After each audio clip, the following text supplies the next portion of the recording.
I always start with greetings and salutations, but today I'm adding a new word I've learned from Cliff Richard's song of the Eurovision in 1973. He sang the song, congratulations and jubilations. So this word that I learned is jubilations. And why am I using the jubilations today? Because we just got a spanking new tripod.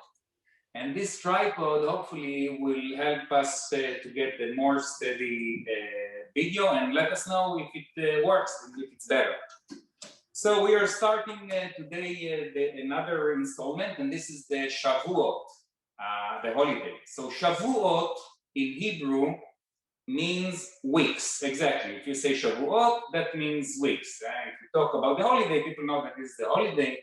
And every time this holiday comes, it reminds me that when me and Hadass were just dating, and our friend said, oh, and this and that's nice. And I said, no, we're going to get married in 3 weeks. In Hebrew, Be'od, in Shlosha, 3 Shavuot. And they would freak out, me, and Hadass, you're kidding me, 3 weeks? And I used to say, oh, no, not this Shavuot, not the next Shavuot, in 3 Shavuot, 3 years. And that was a joke that people laughed about. And this is a very, very fun holiday. I will talk a little bit about it later, but one thing that makes this holiday special is also customs, like with other holidays. One of the customs is that we eat dairy dishes for reasons I will mention later. And one of the things that is very popular is this casserole of corn. So in the 80s, I don't know in America if this is the way it was, but in Israel in the 80s, everybody ate casseroles because they just discovered the casseroles, and it was very, very easy to make. All casseroles are actually, or most casseroles are very easy. And there were many, many casseroles. There is one casserole in specific. There are actually 2 casseroles that I haven't heard anybody say that they don't like it. One is this corn casserole. The other one is a zucchini casserole. And I'll tell you, I didn't like zucchinis at all. Most children don't like zucchinis. But the zucchini casserole, maybe I'll teach you in one of our classes. Zucchini is amazing, and this is such a friendly in the mouth, this casserole, and easy, and as easy can be. You just mix the ingredients and throw them in the oven. We will start with that because it needs to cook a little bit, of course. So what do we need for that? Everything that you have in the recipe, you put into a bowl. So I'm going to start with the wet, so the dry will not stick to the bottom at all. So I'm adding the milk, not a lot of milk. We have here like one cup. And then we add the oil. We need a little bit of oil. 3 tablespoons. That's it, it's 3 tablespoons. But again, this is really not that have to be that exact. And then I'm going to add 3 eggs. So for the 3 eggs, I have to go here for a second. I want to make it authentic and break them as we go. So I'm going to break 3 eggs into this. 1, 2, 3. And you can also say achat, shtaim, shalosh. And to that, we add the flour. Just put it on top like that, 3 tablespoons. We add this like this, self-rising. We want the self-rising, but everything is in the recipe. And at this point, I'm just mixing this a little bit. Yeah. This now, just this. Right, so we mix it like that. We want to mix the eggs very well. Now the eggs, sometimes they are very stubborn. So what you want to do, puncture them like this. They don't feel any pain. So you can stab them as much as you want. And you do, and you take it from the sides. And you just look how quickly it happens. You don't need for that any mixer. That's it. Then we want to add the corn. We want to strain it. That's it. Look how easy it is. It's almost as fast as to make a sandwich. And we add this here. Now this thing looks so wet. If you look at it, it really feels like, how can this thing can become a casserole? But don't forget, we have the eggs, and the egg white actually solidify and together with the flour. Now, as you can tell, this is not a fattening thing because there is very little oil, and that's it. And okay, Edna asked if it needs to be a self-rising flour. yes. Yes, otherwise it won't rise. You can do regular flour, but you will have to add baking powder. Right. And not this. This for the biscuit. For the biscuit. This. So most times when we are doing things like that, we don't want to stick to the bottom. So we want to add a little bit of oil. So either if you have a spritzer, a sprayer, that's fine. I don't think we have. So I'm going to put a little bit. Have it once. Put a little bit oil here. And I'm going to smear it like this. And voila. This is so easy. And you should try it. It's so delicious. And then what's left to do, I will give it another quick stir. Oh. Did you put salt and pepper? I did not put salt and pepper. So we want to add salt and pepper. I'm not using a traditional salt because it doesn't have that much, but I would say to this amount, 1 teaspoon of salt. Salt.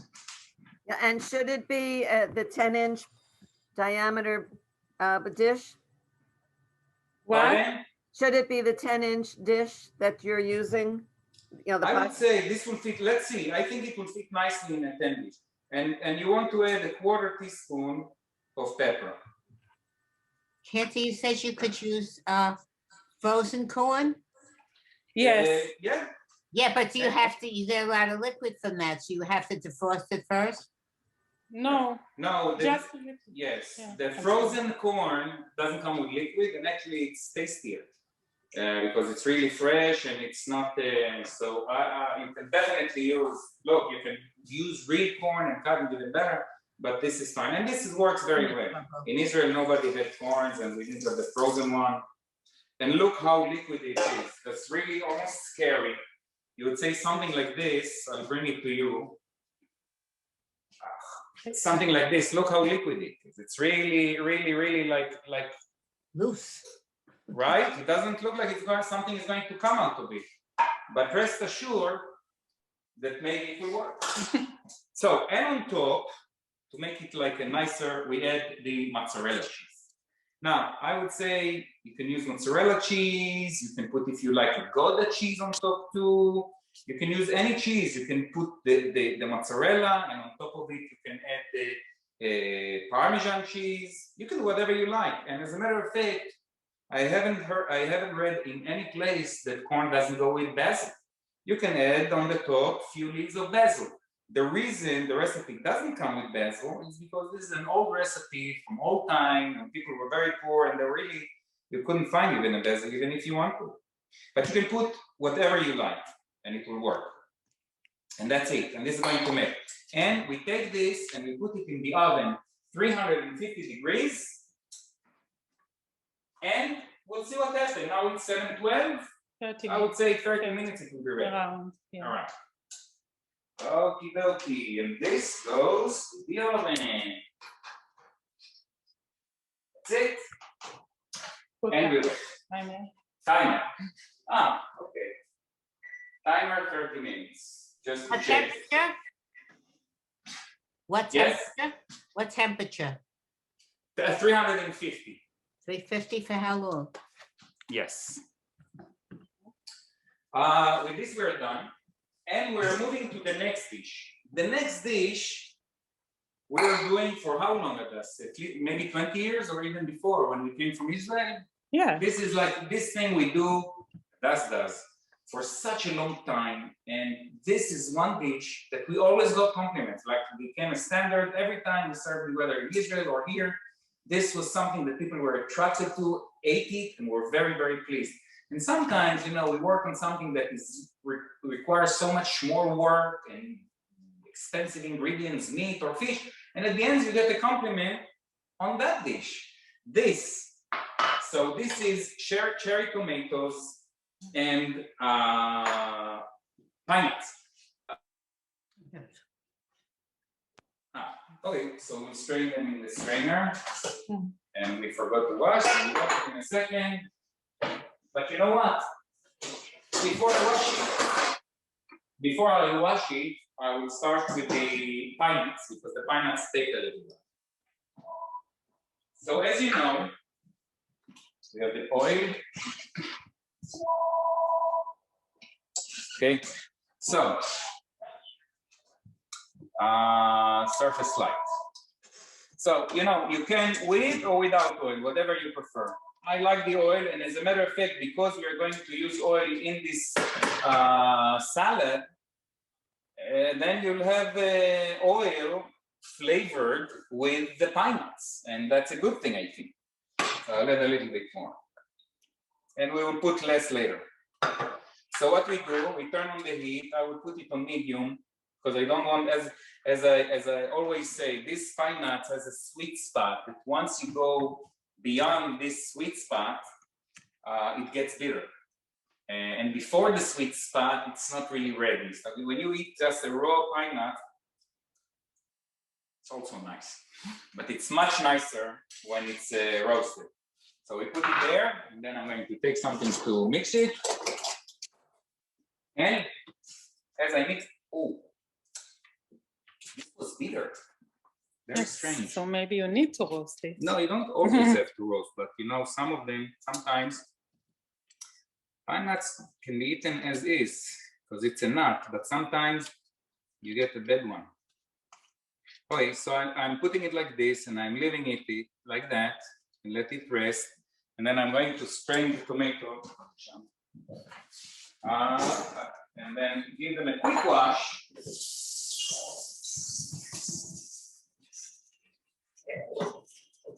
Now, regarding washing vegetables, I don't know if you wash your vegetables, well, you obviously wash, but I don't know if you use soap or not soap. So I watched a TV show in Israel that they go into many subjects and they just go deeper and deeper and deeper and interview like the smartest people about that specific topic. So they check if you need to use soap when you wash vegetables. And all the experts said that you really don't need to use soap at all, just wash it with water. Okay, that's good to know. So what do? First of all, we cut them into half. And there is no problem to cut them into quarter too, depending on the size. But I will cut them into halves. And as I cut them into halves, let me talk a little bit about Shavuot. So as I said, Shavuot means weeks. And the reason for that is because this holiday is the only holiday that actually doesn't have a date. All the other dates in the Bible, it says exactly what date it is that you need to celebrate, except of Shavuot. And the reason is we just count weeks. So for you count 7 weeks from Pesach, and there you have it, you have Shavuot. Shavuot, by the way, can happen only on Sunday, Monday, Wednesday, and Friday in the Jewish calendar. And this holiday is all about fun and happiness. Why? Well, that's the 2 reasons. First of all, this is the holiday of the harvest. Now, obviously, you're happier when you're harvesting more than when you are planting. So, because you collect. So that's a very happy holiday for one. But the more important reason, this is the holiday that we receive the Torah. This is the time that we receive the Torah, so we should be very, very happy. And there are a few customs in that holiday. So we talked about it, that we want to eat milk, dairy products. And why is that? For 2 reasons. The first reason is that the people of Israel, sons of Israel, they just received the Torah just then. And a lot of the rules in the Torahs are about what kosher, what not, how to make something kosher, and they didn't have time to prepare, so obviously they add dairy. The other reason is from the scroll, the Song of Songs. And in that one, it says, like milk and honey under your tongue. Milk and honey under your tongue. Obviously, when you study the Torah. So imagine when you study the Torah, you should enjoy yourself so much that it would feel like milk and honey. So, because it says there, we eat milk product, dairy product, and also, preferably, you can use honey. The other thing that we do is to study the Torah. We have to study all night long. I think we have every year, we have a Torah study with the rabbi, and you're supposed to do it all night. And I have very vivid memory, and I had the picture, I couldn't find it. I wanted to look for it today and show it to you. From when I was maybe 10 years old, that we studied in school that, a good Jew is supposed to study all night the Torah. And I said to my parents, I'm going to study the Torah all night long. And I had like the Talmud in front of me, like I could study the Talmud even if I wanted at the age of 10. And my father took a picture of me, like I started at 7, like 9 p.m. I was like this with the thing coming from my mouth on the pillow. So I didn't really study, but I remember that I wanted to. The other costume, okay, we'll get to the other costume in a little while. Meantime, this is ready. So what do we need to do? We cut all the tomatoes, and you see they look very nice. And what we, oh, I forgot this. Let's see. No, we're good. Yeah. So as I said, you need to check on those, and once it gets ready, in a matter of seconds, it goes bad. We add to this, obviously, salt. I would say for an amount like this, I would put a 1/4 teaspoon of salt. And especially, and the reason is, you're eating here tomatoes. Tomatoes have the umami, and they have the acidic, and they have some saltiness and sugar. Obviously, you can eat a tomato without anything. But I'm going to add a little bit of salt. Add a little bit of salt. Let's do this. I don't want to take a risk, so I'm going to use this. I'm putting just a little bit, we don't want too much. And then we want to add some pepper. And that you are going to put as much as you feel that it's not too spicy. That's it. And we want to add to that oil. Let me see this again. Yeah, it's going to get ready soon. We want to add the oil, and I did put the oil somewhere. Remember that Just there. We sprinkle some oil. If you ask me, like a tablespoon or 2 tablespoons at the most, and we want to add basil. And one thing so amazing I found in this country, we used to buy the basil in a bag, pay like $3.99 for a bag. And then I saw in ShopRite that they sell you a pot of basil, 2 for $3 or something like that, cheaper than the bag. And the thing about this, that this you can use longer, and if you take care of it, it grows back, and it's so fresh, because when you buy basil, you put in the refrigerator, it's on a timer, it goes bad at a certain point. So we want to add some leaves. We can add them full, we can break them into 2. I will break them to get more flavors out of it. Let's see what happens here. And you can add, obviously, the basil at the end as a decoration thing, but you can mix it together with the whole thing. Or you can even cut it if you don't like it. it. Exactly. So if you put it, if you are going after the look, you're using a whole leaf. If you want flavor, you want to break it. And the reason, once you break it, you release all the flavors. So I will leave some and some. But as a matter of fact, and also how much you love basil, because if you put the whole leaf of basil, it may be too much. And you put it as much as you feel that you want. I think that this is enough. We don't want to overwhelm it. You cannot hear it because it's very faint, but I hear the pine nuts. And they are almost going to get ready. So I will wait another 2 seconds. I wish you could see how quickly it becomes. It gets brown. I can show them. Okay? Sure. Okay, so you can see the color. You see some of them are more brown. But if you have one of them that is dark brown, this one, somebody, the unfortunate person that will receive this one will not be happy. Now, you cannot turn off the fire and leave it like that or like that, because it is going to burn. This is extremely hot. So you have to go immediately.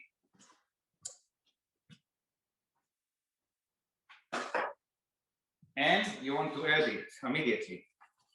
Can you hear that? It's sizzling. And then we mix it. Now, if you are after the look, and that's not a bad idea at all, you just add the pine nuts at the end. So you mix everything, the oil, the tomatoes and the oil, and the basil and the salt and the pepper, you mix the whole thing. And then at the end, you add the basil. Now, when you see that the basil broke and got wet, you can barely see them. You see, so now, again, it depends how much you like basil. Another thing, when you serve it, it is better to serve it in a shallow dish and not in a deep dish. And the reason is, when you use a deep dish, all the pine nuts, you know, they have a tendency to go down in between all the tomatoes, and then you have to dig. I think a lot of pine nuts. It says 3.5 ounces for this amount. I put actually 2 ounces, and you saw how much it was. But if you can see, you can barely see them. You have to dig from the below. So I would serve it on a thinner one. So this is done. But before I get to the cake, I want to talk about the other custom. So the other custom, a popular custom, very popular custom, comes from Morocco and these Arab states. And the Jewish people there started with water, celebration with water. Now, there are several reasons for that. One reason is obviously that the Torah is compared to water, the most essential thing for life. Life, when they are looking for life in other planets, they're looking first for water. Without water, there is no life. So water and the Torah.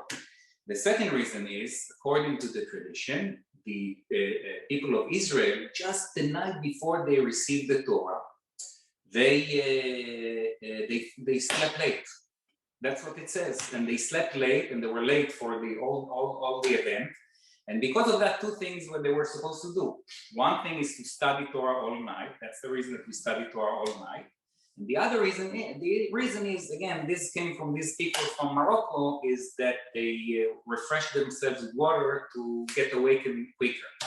I personally think that it's mainly for the children, because the adults don't play with water, but the children do. And this is just the summer, beginning of the summer. And I remember myself doing so many things with water. I remember we used to take a pacifier, the pacifiers of the old days, and it's like we would disassemble it and leave only the bottom part that gets into the mouth, stick it to a faucet, but we didn't have faucets like these that are wide. The faucets in Israel were very small, really would fit it. We would open the water and then it will expand, and we would tie it, and we had a water bomb. And this water bomb we would throw from the windows at people, you know, at different times, and everybody was very forgiving. So we did all kinds of nonsense as children. But I would share with you like the most extreme story about water.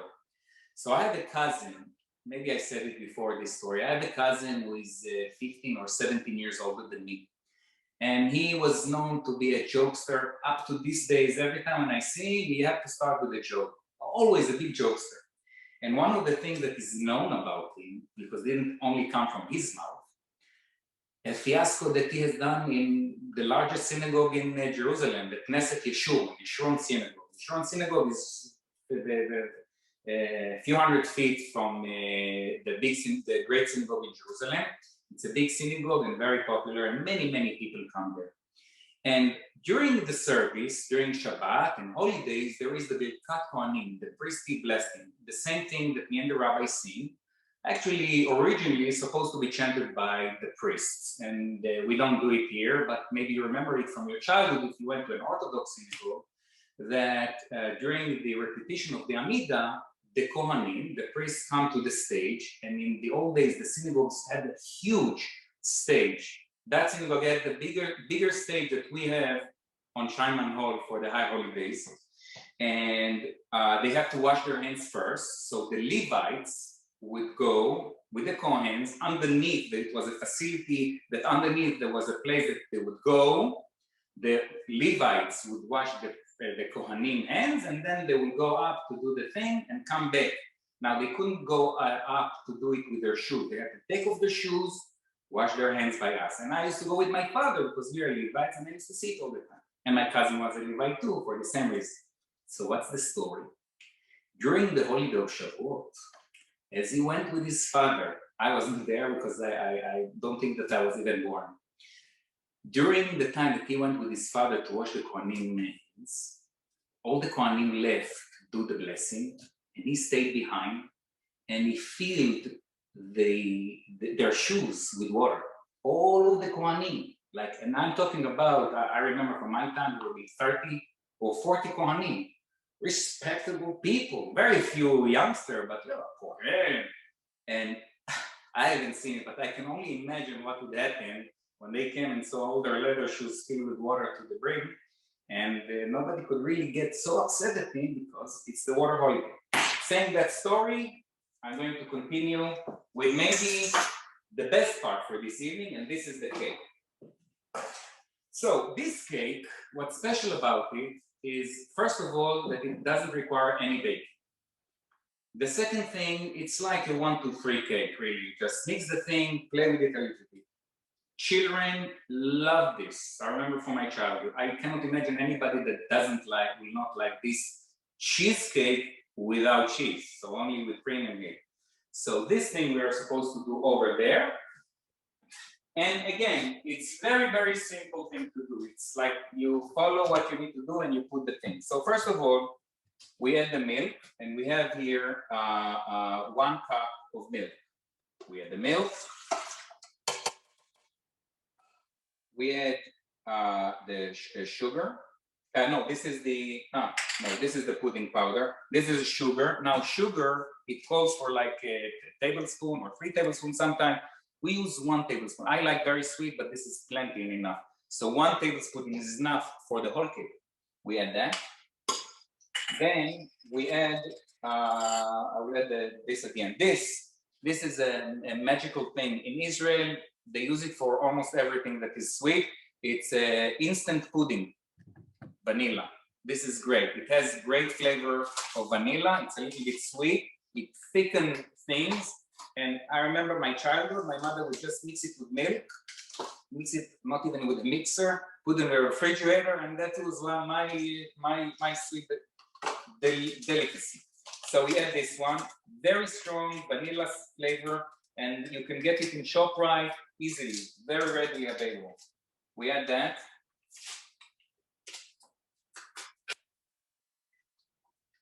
Okay, we add that, very simple. And we have to add the cream. Now, for those of you who watch their weight, don't freak out when you see cream, heavy cream, because we don't have a regular dough like you have in a cake. Regular dough requires almost, depending on the dough, but if it's a cake dough, 30% fat. And as the dough, because we are not using the dough, we're using the biscuits. The biscuits don't have any fat in it. It's just carbohydrates. So we add this. So that's the only fat thing in this thing. All right, Cantor, question for you. What size is the pudding box? Does it have the ounces on it? It comes only in one size, 2.8 ounces. That's it. I mean, here in Israel, my mother used to buy them in container like this.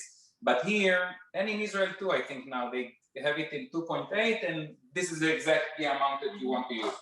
Now, thank you. One common, another I just said thank you. Sure. Now, a common mistake is just to hit it on high and let it spin. But if you do that, you're risking a splatter all around.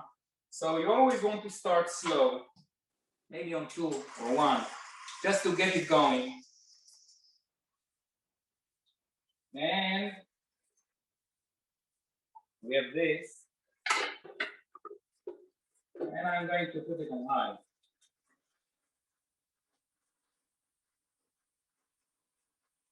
So we can go back.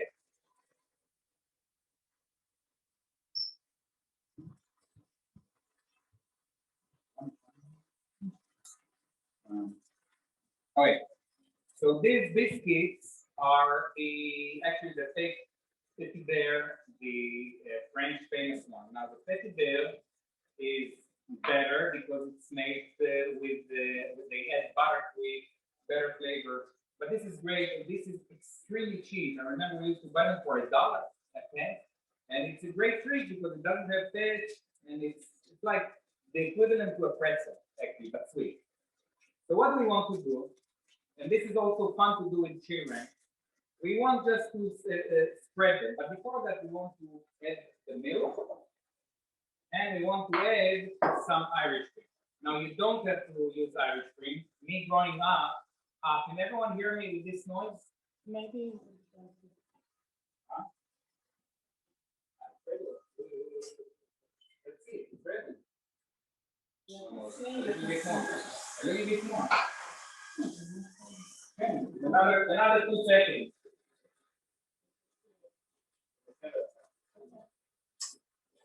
Okay, so the way to check it usually is just you dip the whisker, and if it holds, then you see that it's ready. Simple.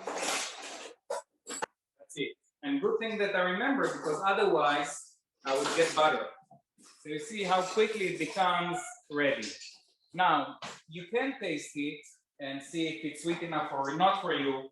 But I would say that if you're using this and you're using 1 tablespoon, okay. So let's put this, and that's it. That's the whole thing. And I'm supposed to taste it, so I'll take a little bit from here.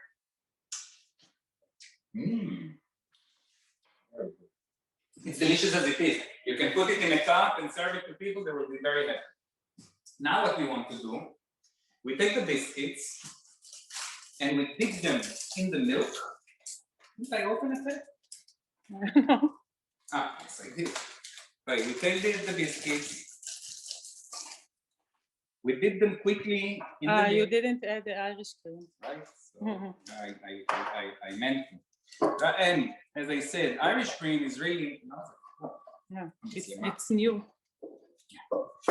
Yes, let me open this. So you can add the Irish cream and as much as you want. We like a lot of Irish cream. It's good, but again, the original recipe didn't call for Irish cream because nobody had Irish cream. We want to stir them, and I'm going to do it with my finger. So what we want to do, we take this, we dip it, and we set it here. We take another one, we put it and set it here. We take another one like that, and this one will not fit here, so we can put it like that. Okay, and then we fill the whole thing, 1 layer. Another one. We want to do a quick dip, and the reason is, and some will say that you don't even need to dip it because it will get the moisture from the cream and the milk and the whole thing. But I would say it's better to dip it, but when you dip it, do a very quick dip, because if you leave the biscuits in the milk for too long, it will become soggy, and then it will still be fine, but it's less exciting for the cake. It's you like a little bit to feel that you're eating a biscuit and not like a sponge. That's it. We put this one, and then we add another one. Look how quickly it gets. That's it. And another 2. 1, 2, and maybe we'll put a 1/4 here. Now, again, it doesn't have to be exactly precise. You can make all kinds of things, but I'm going to add a little bit more here and here. I'll fix it. Yeah, I want it precise. Okay, so we add here, we can add. But again, if there is a little bit missing, that's fine too. I mean, depends how much time you have and how much patience you have. Let's throw this one to this one, it's better. Think about it like a puzzle. I think it's enough. It's really good. No. These biscuits have the same moisture like in the matzah, really. It's dry, no fat. But if you dip it in, look at the British, they always dip it in their tea, and they don't drink tea like us. They add milk to the tea and dip the biscuits because it's really delicious. Now, as we have that, we're going to set a layer of cream, and we want to use kind of half. Now, depending on the size of the pan that you're going to use, if you're using a thinner one, you'll get a higher cake. So you can set 4 layers. For this size of the pan, we will be lucky, we will have only 2 layers because that's what we have. So it depends. If you want to have more cake for more people, make it in a larger pan. If you want to make it smaller and fancier maybe, because we'll have more layers, use a smaller pan and make instead of 2, 3 or 4 layers. Now this layer is more important than the top layer. And the reason is the top layer is going to be covered with chocolate too. And I was very generous here with this, so I have to make it thin a little bit. Okay, and that's easy. I mean, look at it. It looks like shaving cream, but it's not. It's very delicious. Okay. I think don't use too much. Don't use too much. Don't worry. No worries. The worst thing that can happen is that I will screw up at the end. But I mean, yeah. This is a little bit less. I used a little bit more than the half. And the reason is we are going to cover it with chocolate anyway. So this is the first layer. Now, if you want to make it even more interesting and get nuts, you can put spread a little bit of anchovies on the top, but I don't suggest. Now we take the second layer. So we take the biscuits, 1.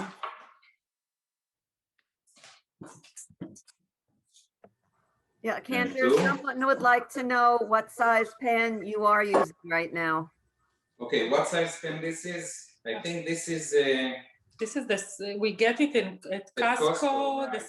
the smaller size. Right. Can they see the inside of the thing? I think so. Yeah, I can. Maybe get closer a little bit. I'll get it closer. Yeah. So you see how I do it?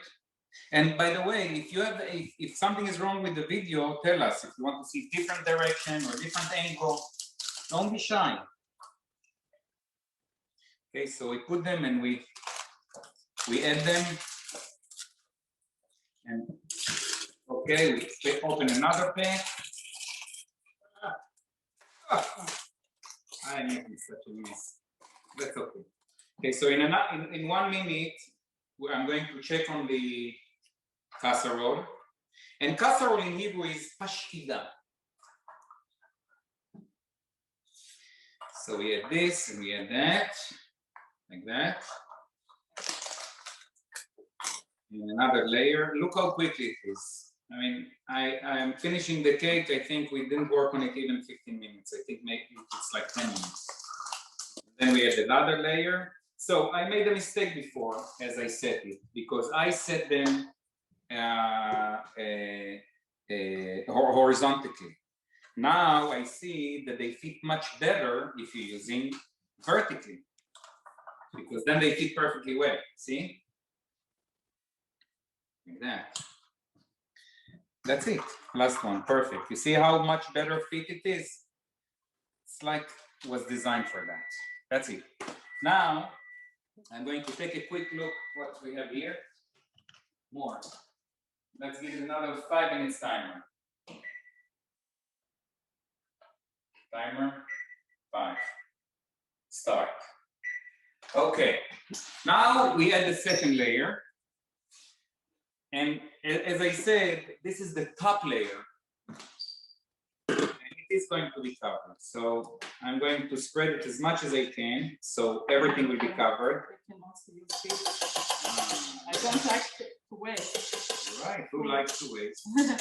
Especially this good stuff. Right, very good stuff. But you know what I was thinking?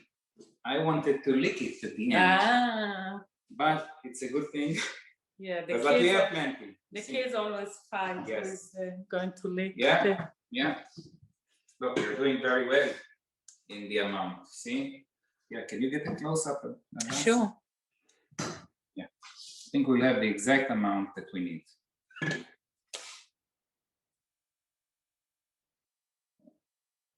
Okay, so a bit more. As you can see, you don't want to see the biscuits because they are the surprise. Okay, and there is more. It's like it's the Israeli tiramisu. Yes, Israeli tiramisu. And actually, you can make it a tiramisu because what you can do instead of milk, you can make yourself instant coffee. Yeah. And add the Irish cream and dip it, and there you have an amazing tiramisu. Okay, you can use actually anything that you like as a liquid. Don't use chicken stock, but you can use anything. Okay, so this is ready, but it doesn't look that nice because it doesn't look like anything. So what we want to do, we want to. Here we have it. Good. So I'll take a plate. Yeah, and the chocolate is here. Yeah, so we take this, you take this, and you take the chocolate, and as I said before,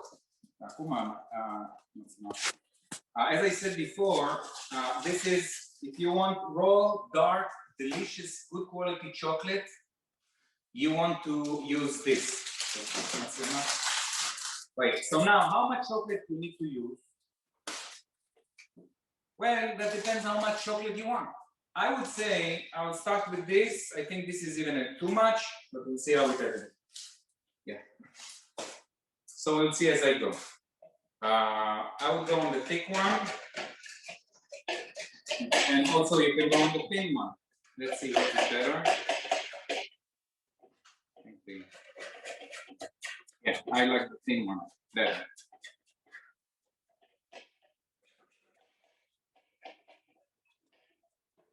Will you do this for me? Sure.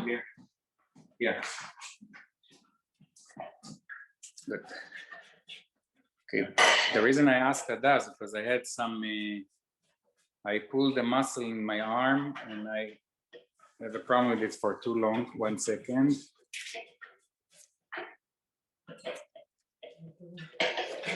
On this side. Okay. Yeah. You prefer the thick? It's just a bit quicker, I think. Right.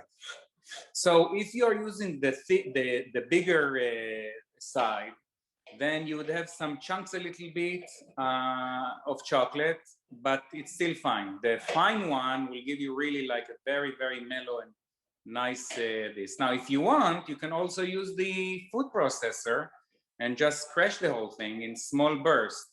Maybe that's what you should have done, but this will yield better results because it's like very, very fine leaves. No, I would put more. A little bit. Let me see. Yeah, it's not enough. I mean, you can use just a little bit, but we want it to look very generous. Okay, more. Sorry. That's my workout for today. Yeah, you didn't work out today, so today that's your workout.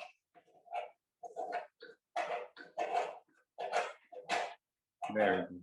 I think it's, yeah, we it's can fine. try. You see? Yeah. So what we want to do, you see how they look? Can they see that? Yeah. See, they are very fine and very, very nice. And what we want to do, we just want to cover this. And we want to spread it as evenly as we can. See how nice it is? Then it's, yeah, we have a lot of chocolate here. That's very good. Yeah. I think it's ready or almost ready, right? Yeah. It's a little liquid in the middle. So. No, but it will solidify. Give it another few minutes.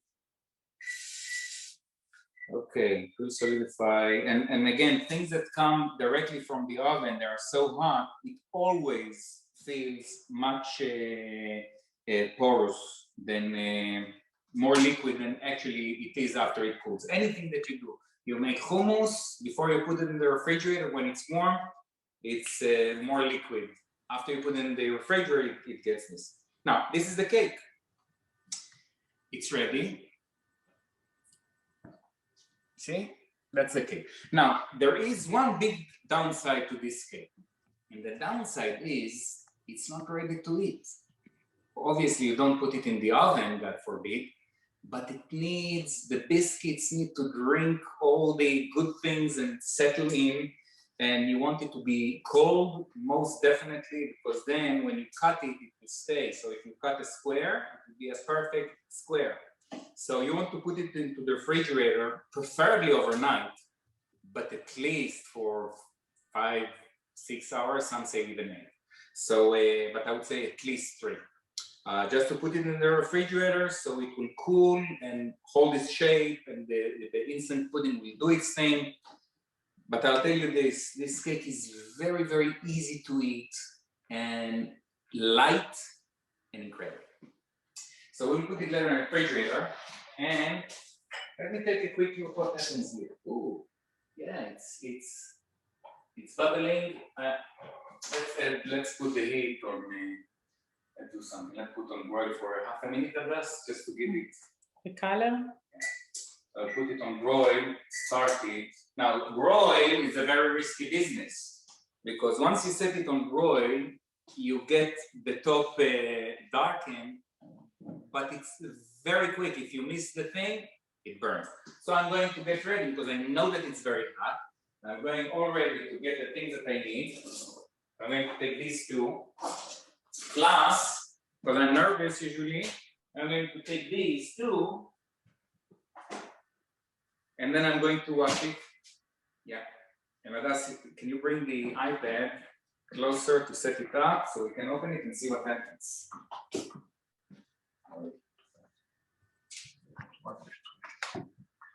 that. Like that. Let's open this and see what happens. Yeah.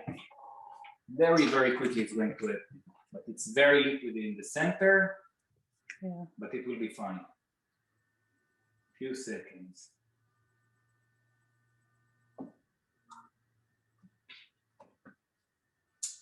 Okay, in 5, 4, 3, turn it off. Second, off, and then I'm going to take this out. 2 minutes before it's time. Okay, oops. I'll take it. I'll take it. I'm a man. I'm supposed to be able to do it. Okay. Now look what we have here so nice on the top. Just oil? Yeah. Oh. Wait, let's see this. So let's explain. Okay. So what do you see here? If you see on the top, you see this puddle? Let me touch it with a spoon. See this?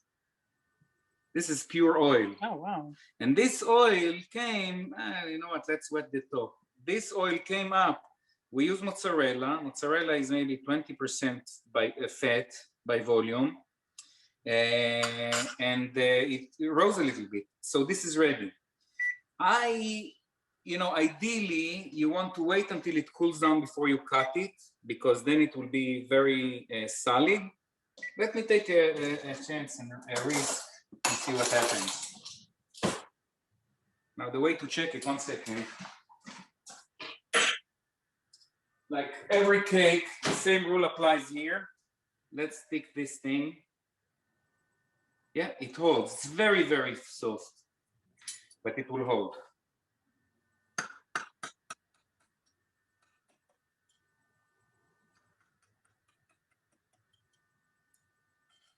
Yeah. Again, this I wouldn't do if I had guests. I would let it rest. And I'm going to take it out. the thing that's especially for this, but I don't know where it is, so we'll use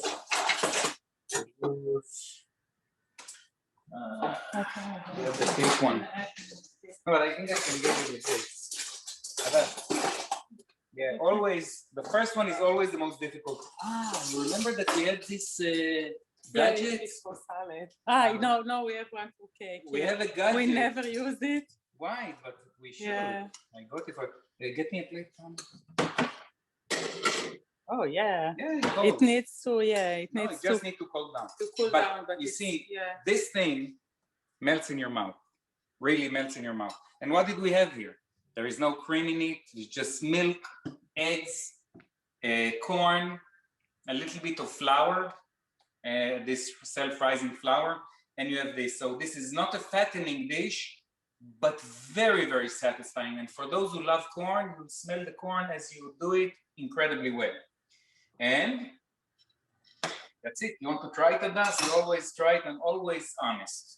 Right? So let's see you on live. Okay, so this one. Yeah. Let's put it a little bit far and let's see how you react. Okay. Okay, this is a real reaction. I'll take. You don't trust me? Okay. It's hot. It's hot. Try. Like? Very good. She would tell me if it wasn't good. It's warm, it's hot, it burned my tongue, but still, it's good. It works. It just need to cool down. Yeah. And I think we covered everything. So I've got one last question for you. One second, let me raise the volume because I get older and my ears are not as they used to be. Yes. All right. Someone wants to know how many cups of heavy cream you use for the sea biscuit cake. Simple. You buy this can. It's the double one, Right. the middle size. There is the small size, and that's Right. The funny thing is, in Israel, this is like science fiction. We have only the small size, and then you have to use two. Here, not only you have this size, you also have the big one. Right. Says 1 pint. 1 pint. This is 1 pint. That's what it Yeah, says. that's what Yeah, it's. 1 pint. Yeah, 1 pint. Yeah. And 1 you pint. use different kinds of milk? Do you have to use regular milk? You can use any milk. Yeah. If you like, you can use the skim milk. It may be also as delicious. Remember, you add a little bit oil there. You have mozzarella. It may not take a lot from the casserole if you use skim milk. But as you saw, it's really you just prepare the ingredients, throw them in, mix them, even with a spoon, whatever you want to do. Put the cheese on top, put it in the oven, and again, it will look very, very, very liquidy, which it is because the egg whites are liquid. But everything solidifies very well with the self-rising flour, and it becomes incredible. And after it's ready, wait half an hour before you cut it. Any other questions? Any questions? Yes. I mean, it was wonderful, and the camera, excellent. Was it better? It was excellent, yes. Okay. If not, feel comfortable, write comments so we can learn to improve. Whatever it is, we can do. It's not that. And we get to see both of you at the same time. Right. Usually we hold it like this, and this is just solid. Next time it will be even better because I have to learn how to work with You are very good. You are wonderful. Yeah. Good. So thank you very much for joining us. Think about Shavuot as the great holiday as it is. If you can come to the services, we'll be very happy to see you. And we'll see you next time. Thank you. Thank you so much. Thank you. Bye. Thank you. Thank you. Everyone. Laila tov, everyone. Laila tov. Laila tov. Laila tov.